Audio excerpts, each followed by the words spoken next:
Pasabiene, wewe nenda kwenye sherehe zetu ndio utaona.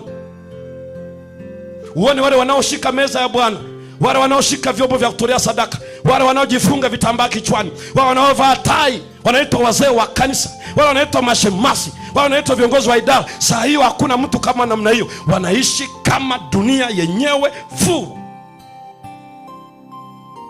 Furu.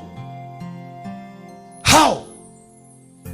Na ni vijana ndani ya kanisa, ni waimbaji ndani ya kanisa, ni wazee ndani ya kanisa. Saa hiyo usimame useme acheni mambo haya, hakuna atakusikia. Utakuwa wewe mshamba, wao wanakuwa wa mjini. Nenda tu, wanaona hapa kama wanakuona. Kutana nao kwenye ukumbi,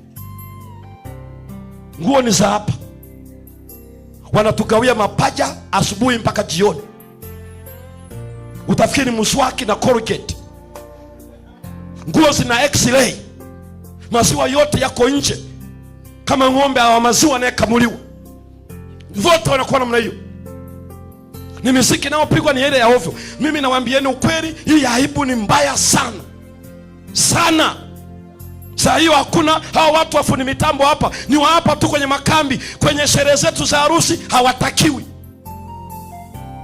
Hapo wameleta yule, maana hiyo ni mchezo wa biko kwenye sherehe zetu. Ni swala la business leo, na tunaishi kama wapagani kabisa. Lakini tukija kanisani, neema ya Yesu yatuokoa. Mungu wetu bado ni mtakatifu, ni mtakatifu. Anaita washiriki wa Kizota wawe na utakatifu, maana Mungu wetu ni mtakatifu. Amen. Ndicho msukumo wetu, ndicho linalosimama. Wakikudanganya kijana ya kwamba vijana wote wameoza, usikubali. Mungu ana watu wake hata sasa. Amen. Ambao neema ilifunuliwa kwao, ikawafundisha kukataa ubaya na uasi. Amen. Haiwezekani maisha namna hiyo.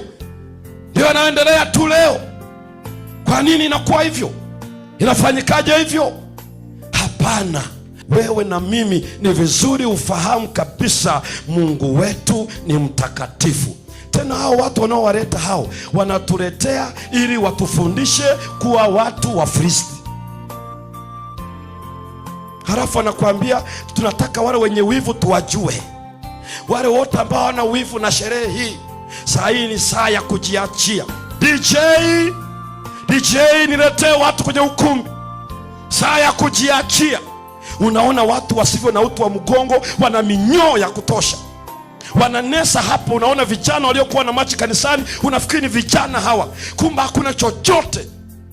Unaangalia wale machemashi wale, unaangalia wale wakina nani wale, na wengine wazee wana design yao wanavyoingia, wazee kama madume ya nyani. Na unaona wanavyofanya mule, unashangaa kitu gani unaofanyika. Na saa hiyo ulimwengu ni ndugu zetu. Saa hiyo hao watu ni tunafanya nao kazi. Saa hiyo hao watu tunafanya nao biashara, ni waajiriwa wenzetu. Tumewaalika ili waje waone tulivyochanganyikeni. Halafu kesho naleta unafiki hapa. Njoeni watu wa Mungu, tuna mikutano ya Injili. 1 2 natasema wanafiki ninyi. Wanafiki. Wanafiki.